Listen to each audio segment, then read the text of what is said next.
পৃথিবীতে কতদিনই বা বেঁচে থাকবো আর। মানুষ মনে করে যে জীবনটা অনেক সহজ, বাট জীবন একদমই সহজ না। আমাদের সফলতার গল্পটা বলি তো, ভালো দিকটা বলি। এই কারণে হয়তো মানুষ মনে করে যে জীবনটা অনেক সহজ, বাট জীবন একদমই সহজ না। আমাদের জীবনে অনেক স্ট্রাগলের গল্প আছে যেগুলো আসলে কখনই কাউকে বলা হয় না।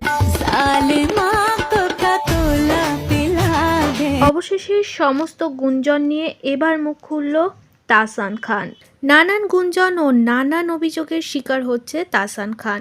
জানা যাচ্ছে রোজাকে মানসিক অত্যাচার করতেন তাহসান খান। ব্যাপারটা এরকম আসলো যে তুমি এগুলো করতে পারবে না, মানে এটা বেসিক্যালি মানে কিছুটা বলা যায় না ধর্মের দোহাই, যে তুমি এগুলা কিছু করতে পারবে না, তুমি যদি এগুলা করো তোমার বাবা জাহান্নামে যাবে। তবে সেগুলো সবটাই যে মিথ্যে এবার নিজে ক্যামেরার সামনে আসতে বাধ্য হলেন তাহসান খান।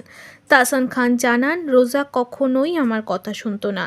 সে সর্বদা পার্টি, ড্রিঙ্ক এবং টিকটক নিয়ে ব্যস্ত থাকতো।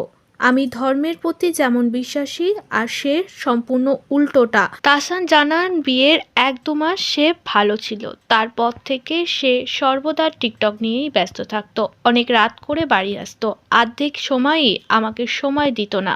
নিজের কাজ এবং প্রায় তাকে বিদেশে চলে যেতে হতো। তার জন্যই বেশি অংশ দূরত্ব বেড়েছে তাদের মধ্যে।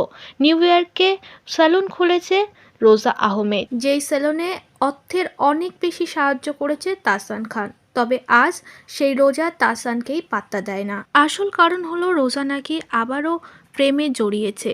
বিদেশে বারবার যাওয়া আসাতে তার আবারও নতুন একটি সম্পর্ক হয়েছে, আর যেই কারণেই এবার তাহসানকে ছেড়ে দিচ্ছে রোজা।